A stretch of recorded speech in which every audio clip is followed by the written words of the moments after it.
భారత ప్రధానిగా నరేంద్ర మోదీ 12 ఏళ్లు పూర్తి చేసుకున్న సందర్భంగా బీజేపీ నేతలు దేశవ్యాప్తంగా ఆలయాల్లో ప్రత్యేక పూజలు చేస్తున్నారు. కరీంనగర్లోని శ్రీ మహాశక్తి ఆలయంలో కేంద్ర మంత్రి బండి సంజయ్ ప్రత్యేకంగా పూజలు చేశారు. అత్యధిక కాలం ప్రధానిగా పనిచేయడంతో పాటు నెహ్రూ రికార్డుని అధిగమించినందుకు పూజలు నిర్వహించారు. 2047 వరకు ప్రధానిగా మోదీనే కొనసాగాలని అమ్మవారిని కోరుకున్నట్లుగా తెలిపారు బండి సంజయ్.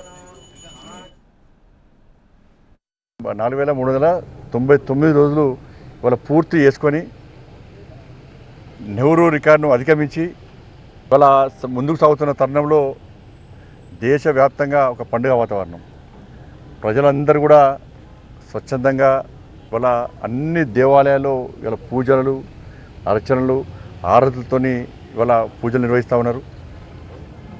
దానిలో బాగానే కరీంనగర్లో కూడా ఈరోజు ఉదయం నుంచి కూడా అన్ని దేవాలయాల్లో పూజలు నిర్వహించడం జరిగింది. నెహ్రూ ప్రభుత్వంలో అవినీతి అరాచకం అసలు అభివృద్ధి జాడలేని ప్రభుత్వం అప్పుడు. కానీ ఇన్ని సంవత్సరాలు ఇన్ని రోజులు నిరంతరం 12 సంవత్సరాలు ఏ అవినీతి మచ్చ లేకుండా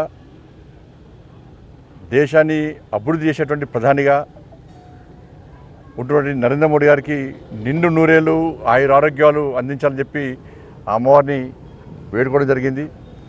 అందరూ కూడా కోరుకుంటున్నాం వారు నిండు నూరేళ్ళు ఆయురారోగ్యాలతో ఉండాలని చెప్పని 2047 వరకు వారు ప్రధానిగా నిరంతరం కొనసాగాలని చెప్పి ఇవాళ ప్రతి భారతీయ జనతా పార్టీ కార్యకర్తతో పాటు ప్రతి భారతీయుడు కోరుకుంటున్నటువంటి ఒక అద్భుత సందర్భం ఇది.